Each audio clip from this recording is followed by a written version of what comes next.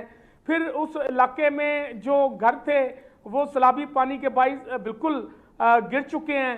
لوگ وہاں پر شدید ترین مشکلات کا شکار ہیں. آج بھی وہاں پر وزیر اعلیٰ پنجاب مریم نواز شریف نے کیمپوں کا دورہ کیا ہے. ریسکیو آپریشن جو ہے وہ جاری ہے وہاں پر, لیکن کچھ لوگ جو ہیں وہ ان علاقوں میں چوری اور ڈکیتی کی واقعات جو ہے وہ بڑھ چکے ہیں. کشتیوں کے ذریعے چور جو ہے لوگوں کے گھروں میں داخل ہو کر جو ہے ان کا سامان چوری کر رہے ہیں, جن میں سولر پلیٹیں ہیں, سولر کی بیٹریاں ہیں. کیا اس کی روک تھام کے لیے کوئی ٹاسک فورس تشکیل دی گئی ہے؟ کیا انتظامیہ کو الرٹ کیا گیا ہے اس حوالے سے؟ دیکھیں وہاں پر میری بات ہوئی تھی, جو R P O D G Khan تھے سجاد حسن خان منچ, اور اس کے علاوہ ڈی پی او تھے غضنفر علی شاہ, تو میں نے ان کو سیت پور کے علاقے میں یہ بات بتائی تھی کہ یہاں پر چوریاں بڑھ گئی ہیں. تو آپ لوگوں نے یہاں پہ کیا انتظامات کیے ہیں؟ تو جس پر جو آر پی او ہیں سجاد حسن منچ, ان کا یہ کہنا تھا کہ ہم نے ان کے لیے جو ہے وہ اسپیشل بورڈز تیار کی ہیں, لیکن کیونکہ بہت بڑا علاقہ ہے اور اس علاقے میں نہ بجلی ہے, نہ موبائل فون کے سگنل ہے, نہ وہاں پہ انٹرنیٹ ہے, سارا انفراسٹرکچر وہاں پر تباہ و برباد ہو چکا ہوا ہے. چاہے وہ جلال پور پیر والا کا علاقہ ہے, چاہے وہ علی پور کا علاقہ ہے. جب چور وہاں پہ اپنی رسائی کر رہے ہیں تو پھر میرا خیال ہے کہ فورس کو اور انتظامیہ کو بھی وہاں پہ الرٹ کرنا پڑے گا. سجاد ترین صاحب, یہ جو سچویشن ابھی بتا رہے ہیں قاسم علی صاحب, بڑی افسوسناک ہے کہ مورلی بھی یہ غلط ہے, ایتھیکلی بھی ہم دیکھ رہے ہیں, لیکن شاید اب وہ دور ہی نہیں ہے کہ ہم ایتھکس یا مورالٹی کو ڈسکس کریں. لوگوں میں اب اتنا بھی جو ہے وہ جذبہ نہیں رہ گیا کہ وہ دوسروں کی چیزوں کی حفاظت تو دور, ان کو کم سے کم چرائیں نہ, وہاں پہ ڈکیتیاں نہ کریں. دیکھیں بات یہ ہے ہما, اگر تو کوئی لایانی گفتگو کرنی ہے تو یہاں بیٹھ کے ہم گھنٹوں کرتے رہتے ہیں, گھنٹوں ہم ایک لایانی سٹوری بھی کر دیں گے, وہ بھی کر دیں گے, اس کا کوئی فائدہ نہیں ہے. پرابلم یہ ہے کہ سیلاب تو آ گیا, سیلاب آنے کے بعد وہاں جنوبی پنجاب میں, وہاں خود تھا پچھلے 2 دن میں وہیں رہا ہوں, وہ میرا سارا علاقہ ہے, وہاں جو صورتحال ہے وہاں اتنی خراب ہے کہ لوگوں کو نہ دوائیں مل رہی ہیں, نہ خوراک مل رہی ہے, نہ کوئی اور چیزیں مل رہی ہیں. کچھ نشتر اسپتال کے ڈاکٹروں کی کچھ ٹیمیں ہیں جو وہاں گئی ہیں, وہاں وہ ٹیمیں ان کو دوائیں دے رہی ہیں, لیکن ٹیمیں بہت کم ہیں, لوگ بہت کم ہیں. وہاں خواتین اور بچے مختلف بیماریوں کا شکار ہو رہے ہیں, لوگوں کے پاس کھانے کے لیے کچھ نہیں ہے. اور یہ کیا انتظامیہ کے لوگ کر رہے ہیں؟ آپ کو پتہ ہے کیا ہو رہا ہے کہ جنوبی پنجاب میں جتنے جانور جو ہیں وہ سیلاب کی نظر ہوئے ہیں, وہ سیلاب میں مر گئے ہیں, ان کے گوشت جو ہے جنوبی پنجاب کے مختلف شہروں میں بیچے جا رہے ہیں. انتظامیہ کو کوئی پتہ نہیں ہے, وہ مردہ جانوروں کے گوشت فروخت کیے جا رہے ہیں. اور اس حوالے سے یہ ایسی ٹائم ختم ہو گیا, معذرت کے ساتھ مجھے انٹرپٹ کرنا پڑا. اپنے تمام مہمانوں کا شکریہ ادا کرنا چاہیں گے جنہوں نے قیمتی وقت اور قیمتی تجزیے سے آگاہ کیا. ناظرین, آپ سے اجازت لینے کا وقت ہے. اللہ نے